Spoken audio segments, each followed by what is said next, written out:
friends, welcome back to my channel where we talk all things food and fitness.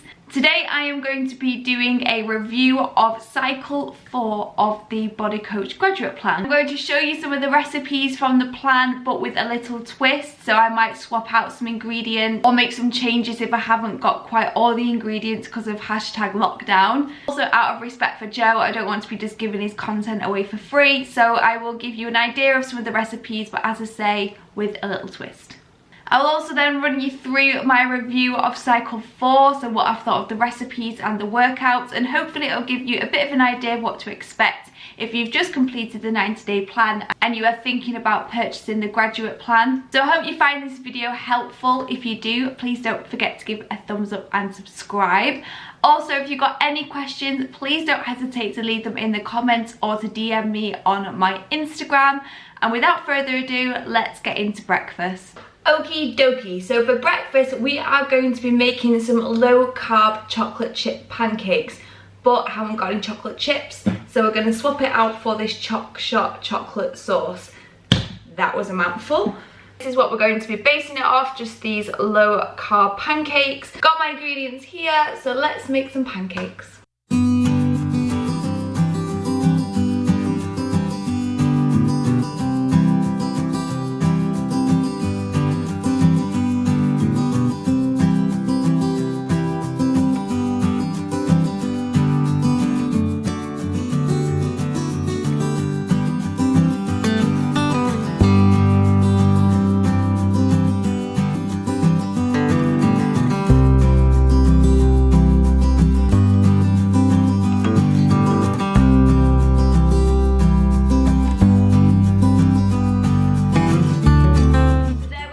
There's our pancakes. I forgot to mention I also added a 1/4 teaspoon of baking powder to get them nice and fluffy. So I'm now going to go and enjoy these, and I'll see you again later for lunch. Hello, me again, and it is lunchtime and we are having a salad. To be more precise, a spicy steak with mango chili salad, but I again have made some modifications, so I'll show you what I've done. Okay, here we go. I have swapped the steak for some chicken just because me and steak don't get on very well in terms of a digestion. And I've also added some extra veggies, so I've just got some tomatoes in there and also some cucumber. And then the recipe says to sort of cook this in soy, chili and lime juice and then sprinkle on some peanuts. But instead I have made myself a little soy and peanut butter dressing. So I'm just going to drizzle that on top now.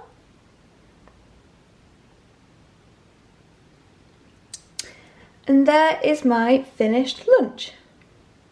It is now dinner time. I have done a workout. I just did a 30-minute HIIT session with some abs. So I am ready for my carb refuel meal, which is going to be a slow cooked beef curry.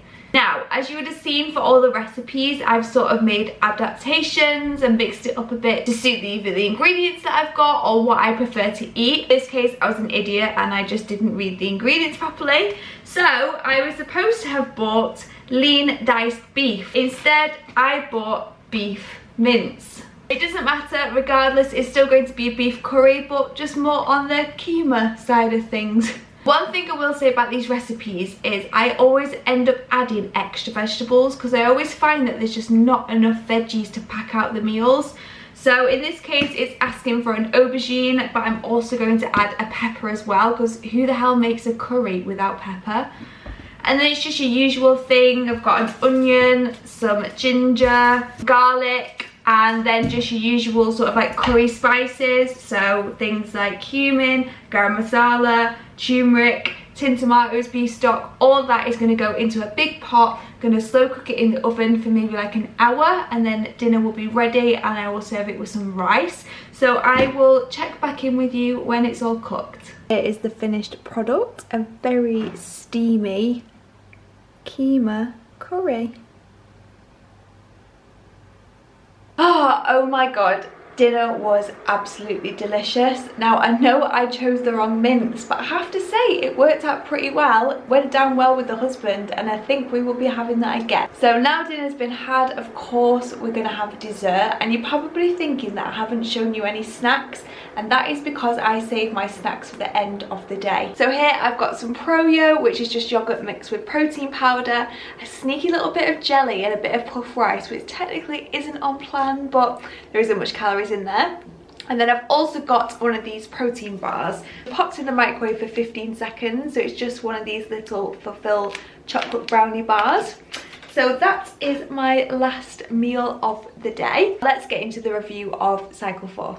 So let's start by talking about food, because let's face it, that's the best bit. So in terms of the structure, it's a little bit more flexible now. So they do still say that you should have a carb meal post-workout, but then otherwise you can kind of pick and choose across the carb or reduced carb section. You should also aim for 2 snacks as well, and my water consumption for this is 2.25 litres, but to be honest, I just drink more than that anyway.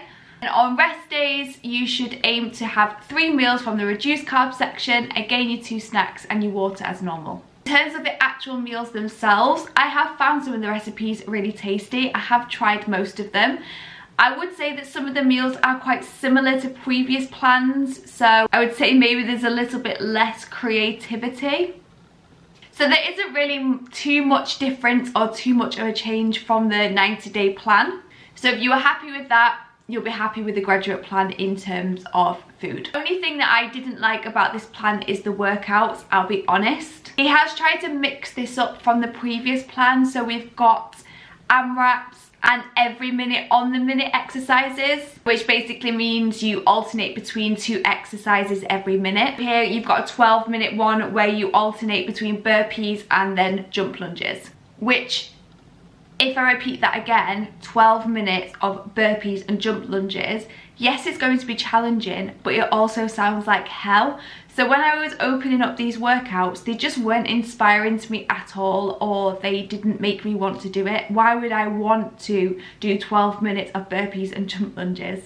There's another workout here which required a kettlebell, and obviously that's not Joe's fault. We're in lockdown and I couldn't get my hands on one. So in terms of that workout, you are going to need specific equipment, and if you can't get your hands on it, then it makes it a bit difficult. But all in all, I just found the workouts quite uninspiring, and I feel like we've gone from cycle 2 and 3, where we're doing a lot of strength training, to kind of just reverting back then to doing like cardio workouts, jump lunges, burpees, mountain climbers, and things like that. And I feel like there's not really been much progression. If you have built some muscle at the end of cycle 3 and you're really into your weightlifting, then I don't think you're gonna find these workouts are a next step up for you. That is just something to be aware of. So I'll be honest, yes, I have been cooking the recipes. Have I been doing the workouts? Absolutely not. So I've been writing my own training plan, which are mainly focused on weightlifting, and then maybe doing these kind of HIIT workouts once to twice a week. But that's just my journey. You know, if you love HIIT workouts and mix in a little bit of weight training into it, then you might like this. But for me, they just didn't do it for me.